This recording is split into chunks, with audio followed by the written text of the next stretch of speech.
And welcome back to another episode of After the Mass. We will continue from last week's After the Mass on preparing for the Sacrament of Confession, doing an examination of conscience. And we talked about what we call the sacrament, confession referring to the work the penitent does, reconciliation, the work that God does, the most important part of it.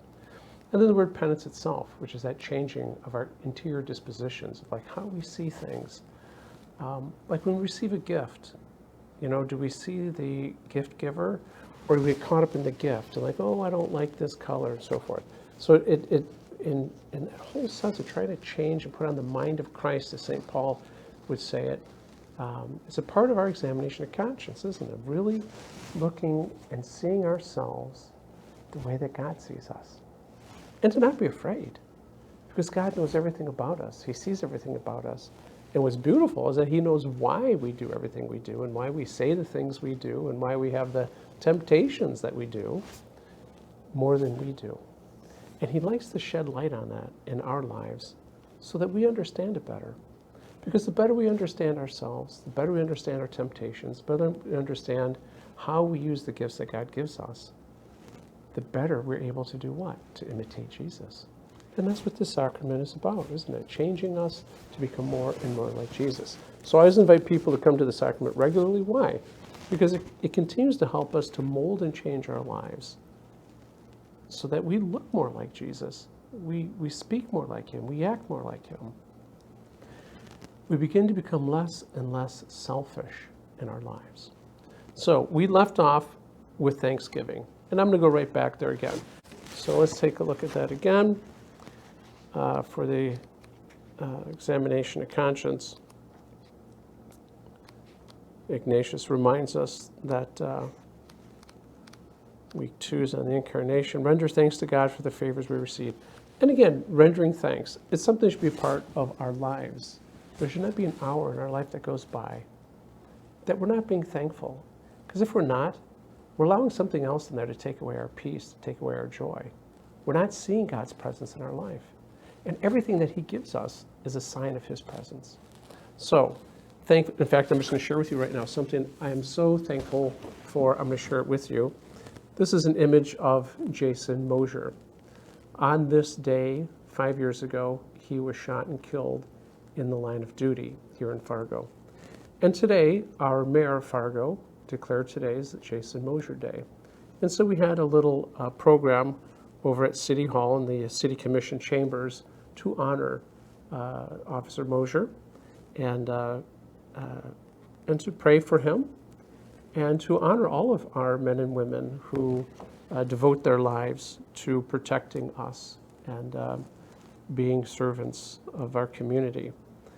I'm so thankful. I'm so thankful that I was able to be there to lead a prayer. I was so thankful that there were so many people who came. I was thankful to see how many good people live in this town. Because it's not something that you see all the time, especially those of us who are stuck watching media. And again, for anybody who watches media outlets nowadays, if it's not Catholic, you need to examine your conscience as to why you're doing that. Because you're really giving yourself over to not being a thankful person. Because the media is geared toward turning to a person who's filled with fear and who's manipulated. So one of the many things that we stop and think, what am I thankful for? I'm thankful for the information that I know that's of what's happening in my community. The other thing I'm just really super thankful for too right now is people keep asking me, Father, what Bible do you have? A brand new one just came out. Bishop Barron helped to publish this Bible called Word on Fire. And this is just the 4 Gospels. It's $100 and it's really brought me back to reading the scriptures more. I spend more time reading the scriptures because it's got all these great works of art, and you're reminded of the importance of beauty in our lives, to lift our minds and hearts to God through beauty. And so there's a lot of beautiful works of art with great descriptions, and then just wonderful articles that are pertinent to the particular passage that we're reading from the gospel.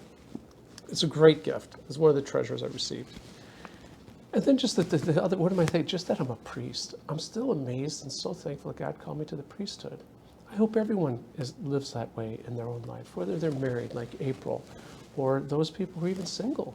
That's a real calling in a person's life, that we're thankful for how God has called us to follow him. So as we start our examination of conscience, what are those things we're thankful for? And what are those things, too, that are special in our lives, that maybe set us apart from others?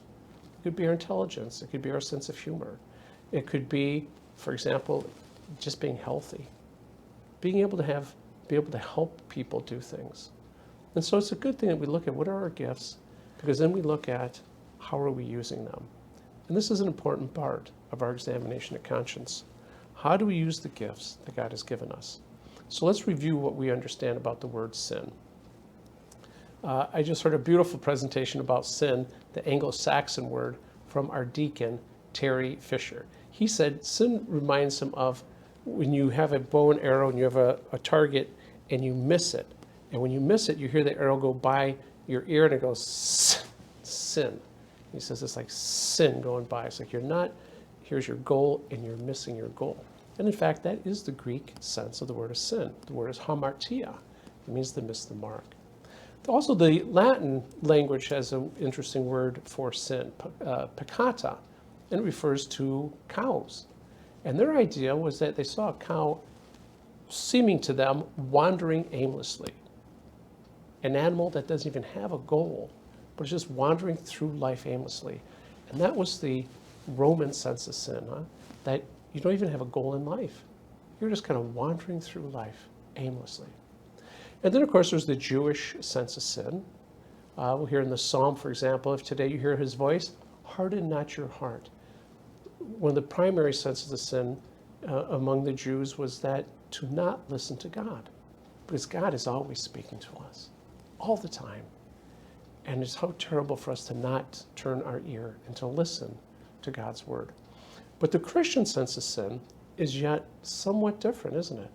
The Christian sense of sin is abusing or misusing a gift. We see that, for example, in the prodigal son. What does the son do? He takes all the wealth of his father, his share, and goes out and squanders it. So imagine, what is that God is giving you today? What is God giving me today that I am using as Jesus would? Not in a selfish way, but in building his kingdom. So I invite you, as we continue on this series on doing examination of conscience, to get out a piece of paper, write down, what are the gifts in your life? What are you thankful for? What are the graces? What are the things every hour in your life that you can stop and look at and thank God for as we prepare for making our reconciliation during these days of Lent? Thank you again for joining us, and we'll continue to a third part for examination of conscience next week. So until then, God bless you all until another After the Mass. Be at peace, and see you later. Bye.